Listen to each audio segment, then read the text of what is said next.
ان کو مد نظر رکھتے ہوئے عمران خان صاحب کو 10 سال کی سزا، ان کی اہلیہ کو بھی 10 سال کی سزا، اور 5 سے ہم اینٹی کرپشن بولتے ہیں اس میں 7 سال کی سزا، اور 1,64 لاکھ روپے میاں بیوی دونوں کو فائن کی سزا سناتا ہوں۔ لکھا ہوا فیصلہ تمام جیل میں ہمیشہ کہتا ہوں کبھی اچھی خبر اڈیالہ جیل سے نہیں آئی، کبھی صاف نہیں ہوا اڈیالہ جیل سے، کبھی میرٹ پر فیصلہ نہیں ہوا، اور ہم ہمیشہ ماضی جو ہائی کورٹ دقت ضرور ہوتی ہے مگر دروازے کھلے تھے، اندر جانا آسان ہے میری نظر میں، دروازے لاک ہے، جسے کہتے ہیں اس پہ قفل لگا ہوا ہے، نہ آپ اندر انٹر ہو سکتے ہیں، نہ کوئی درخواست دائر کر سکتے ہیں، نہ کوئی اپیل لگتی ہے۔ کل رات تک ہسبینڈ اینڈ وائف کے اگینسٹ ایک کنوکشن تھی، القادر کو ہم فکس کروانے کے لیے 5 مرتبہ ہماری C M applications early hearing کی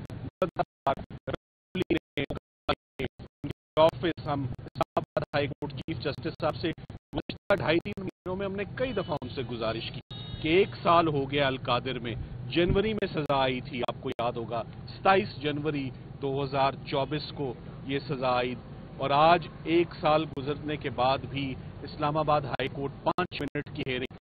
خواتین کو خاص طور پہ خواتین کے کیسز کے ساتھ کمپیشنیٹ اور سمپیتھیٹک ویو لیا جاتا ہے، ان کے کیسز ضمانتوں کے خاص طور پہ پرائرٹی پر لگائے جاتے ہیں۔ 1 سال میں 5 درخواستیں، بے شمار ریکویسٹ کہ کم از کم بشریٰ عمران کی بیگم کی حد تک تو یہ ہیئرنگ لگا دی جائے، مگر وہ کبھی بھی ہیئرنگ نہیں لگی، ہماری ہر ایپلیکیشن جو ہے وہ اگنور کی گئی، بالآخر آج دوسری سزا بھی آ چکی ہے۔ عمران خان صاحب ہمیشہ کی طرح آج بھی مسکرا رہے تھے جب انہوں نے سزا اپنی سنی، میں نے ان کا یہ پیٹرن بھی، جیسے سزاؤں کا پیٹرن ہے خان صاحب کا بھی وہی پیٹرن ہے، سو وہ مسکرا رہے تھے، وہ بالکل حیران نہیں تھے، وہ ایکسپیکٹ کر رہے تھے، مگر اس بات پہ بہت شاکڈ تھے کہ آج تو تمہارا ویٹ بھی نہیں ہوا، لیگل ٹیم کا بھی ویٹ نہیں ہوا، اور جج صاحب نے ہمارا ویٹ بھی نہیں کیا اور فیصلہ سنا کر وہ چلے گئے۔ تو یہ جج صاحب، میں بڑا حیران ہوں کہ جج صاحب کو کم از کم ٹرائل تو مکمل کرنا چاہیے تھا، کم از کم لیگل فارمیلٹیز تو پوری ہونی چاہیے تھی، 10A کے تقاضے تو کم از کم پورے کر دیتے، فیصلہ فیئر ہوتا نہ ہوتا، ایک ٹرائل۔ سو اس سے پہلے بھی آپ دیکھیں توشہ خانہ 1 میں بھی کبھی ٹرائل ہی مکمل نہیں ہوا۔